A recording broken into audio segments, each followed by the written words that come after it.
Mga kababayan, bilang tao, karapatan ni unang ginang Lisa Marcos na makaramdam ng sama ng loob at galit. Subalit, ang kanyang personal na damdamin ay walang kinalaman sa aking mandato bilang isang opisyal ng pamahalaan.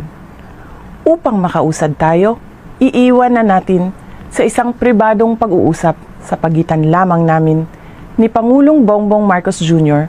ang mga susunod na hakbang. Mga kaigsuunan, nag-atubang ang ato ang nasod ug dagkong mga problema nga kinahanglang solusyonan sa gobyerno. Dapat ay nakatutok tayo sa pagtugon sa mga suliraning hinaharap ng ating bansa.